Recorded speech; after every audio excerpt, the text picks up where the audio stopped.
Greetings, ladies and gentlemen, and welcome to this narration of the web series The Survivor Becomes a Dungeon, taken from r/h/y. If you are new to the series, there is a playlist listed in the description. And as always, I hope that you enjoy. Zasita Point of View. These clothes you have crafted feel excellent. Wonderful work, you two. Zasita enthused, charmingly, admiring his new canvas shirt and pants as he praised Sylvia, the dwarf armorer who dabbles in tailoring, and Miriam, the human teen. She apprenticed as a tailor before ending up in this situation. He was twisting side to side and flexing his defiant arms to test how maneuverable the stitching allowed him to be. Sylvia even went so far as to prepare him a leather vest made of the skin of the white-furred deer that had been hunted yesterday. He was undoubtedly cutting a dignified look now that he was out of those ill-fitting rags. Sylvia chuckled softly as she watched the now younger man test her handiwork.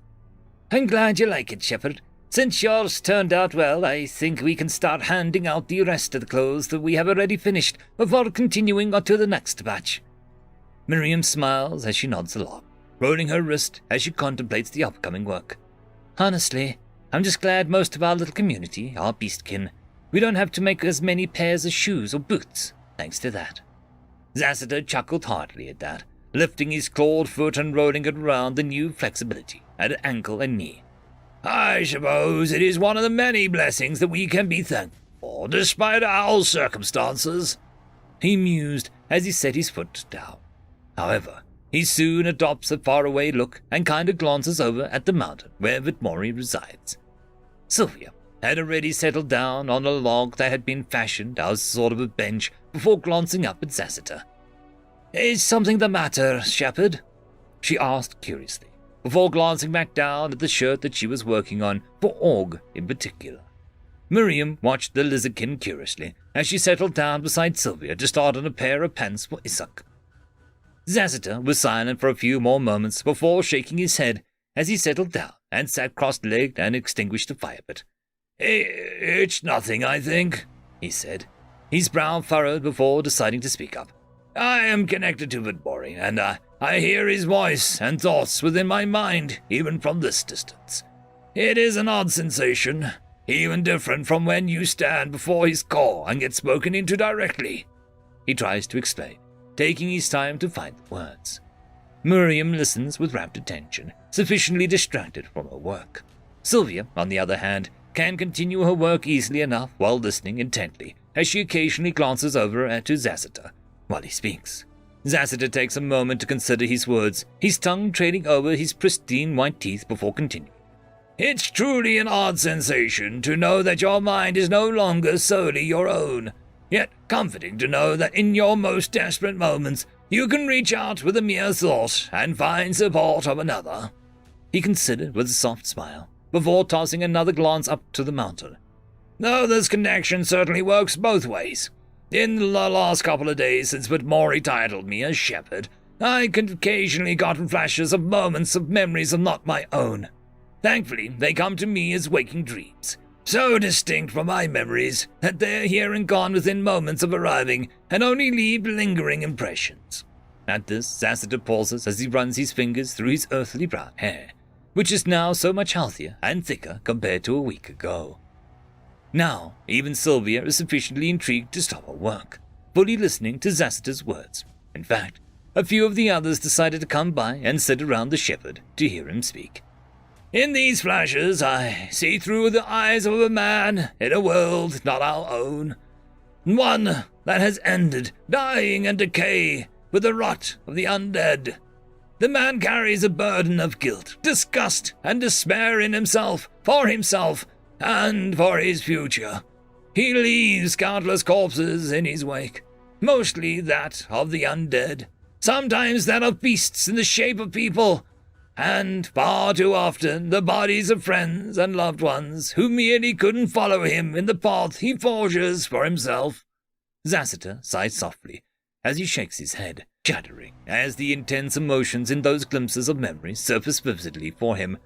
"I think Vitmori is a benevolent being, though he carries burdens and damages the likes of which we probably won't fully understand."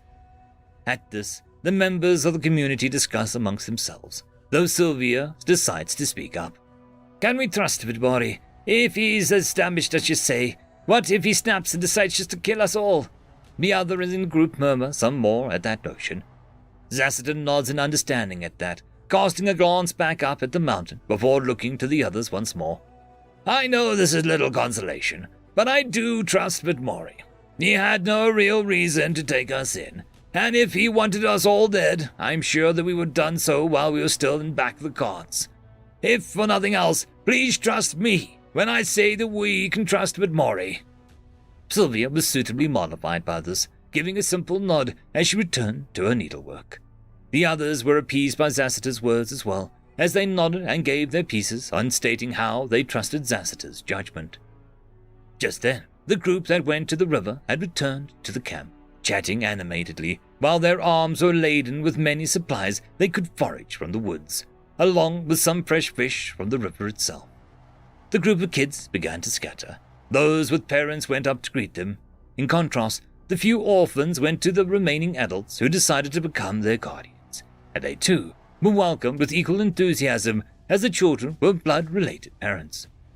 Sylvia was still somewhat distracted with finishing Org's new shirt that she hadn't realized her daughter hadn't come to join her just yet.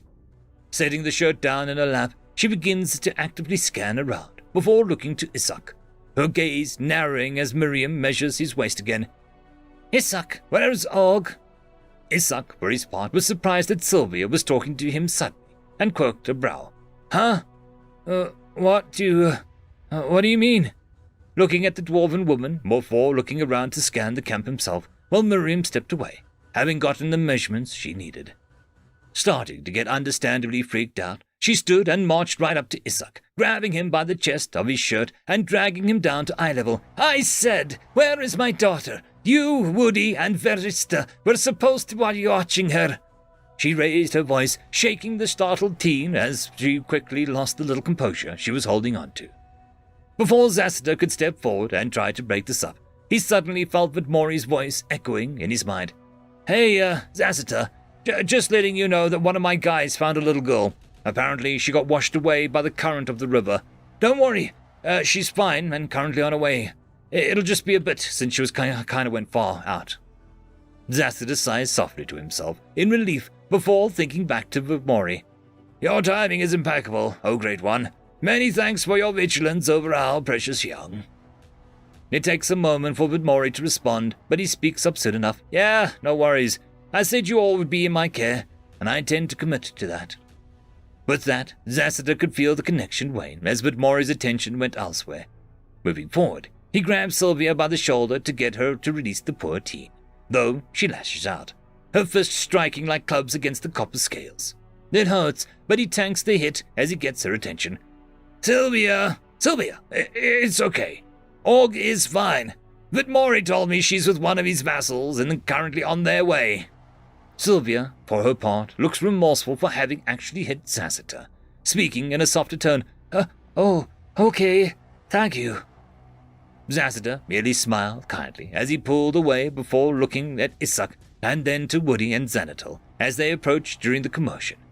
It seems that she fell in the river and was washed away, and it probably happened too quickly for anyone to have seen her go. However, you must reflect on your failures today and be more vigilant over those in your care.